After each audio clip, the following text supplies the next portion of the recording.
Les défis et les besoins spécifiques des veuves et des orphelins dans notre société. Quelle est ma responsabilité?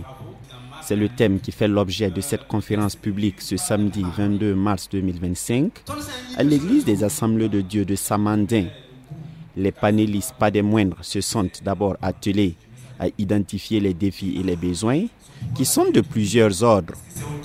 D'abord, il y a les défis d'ordre psychologique et mental. Je veux dire que quand un enfant perd son père, quand une femme perd son époux, il y a cette violence psychologique, il y a ce manque, ce vide, cette absence-là qui frappe déjà le cœur de ces personnes. Le deuxième aspect qu'on a soulevé, c'est ce que j'appelle la violence sociétale, c'est-à-dire des pratiques et des coutumes qui font que quand le mari meurt, la veuve est complètement dépouillée par la belle famille, par certaines belles familles, c'est pas tout le monde, il ne faut pas faire d'amalgame, certaines belles familles qui prennent le matériel, le salon, la maison, le toit, rien, on prend tout à la veuve, on ne lui laisse pratiquement rien. Troisième défi, c'est le manque de moyens matériels, la nourriture, le toit, les habits, les moyens pour mettre les enfants à l'école.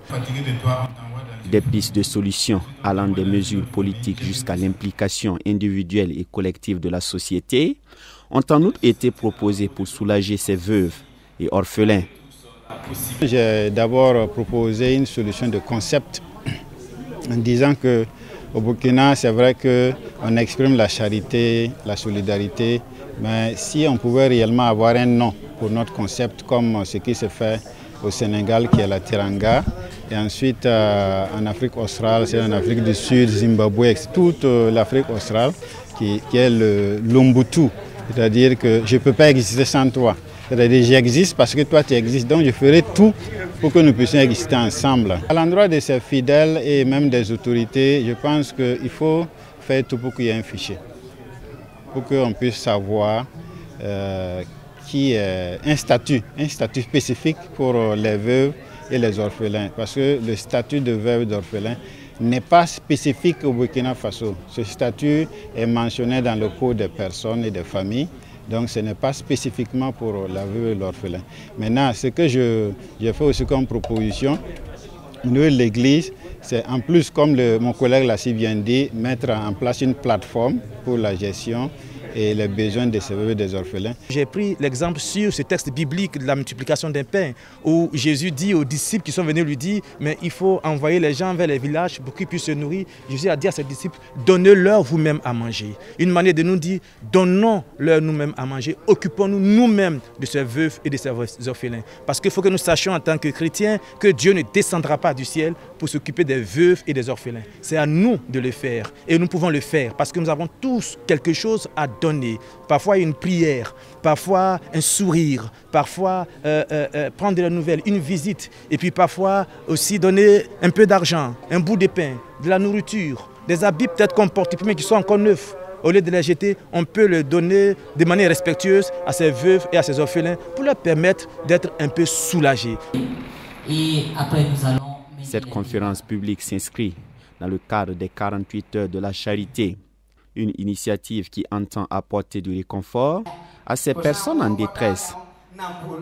L'initiative est là pour soutenir les veuves et les orphelins, comme son nom l'indique, 48 heures de charité.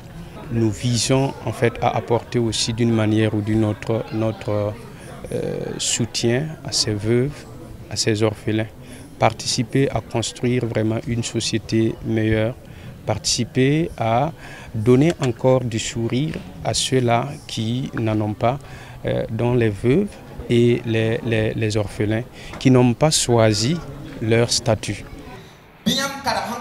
Plusieurs activités ont ainsi marqué cette édition, qui est la deuxième du genre. Ce matin, nous étions dans des centres d'orphelins. Voilà. Nous avons visité des enfants orphelins et également nous sommes allés dans la commune de Samba. Nous nous sommes entretenus avec des femmes veuves. Voilà. Et ensuite, nous tenons la conférence ce soir. Et demain, nous allons organiser en fait ce qu'on appelle un concert. Nous avons tenu 2 séances de formation au profit des veuves. Et ces formations concernant en fait la production du savon, ça veut dire la saponification et la fabrication des pailles Cordonda. Voilà. Nous voulons accompagner ces femmes-là à s'autosuffire financièrement. Le promoteur compte ajouter plus de contenu à l'initiative Les Éditions à venir en vue d'aider le plus grand nombre.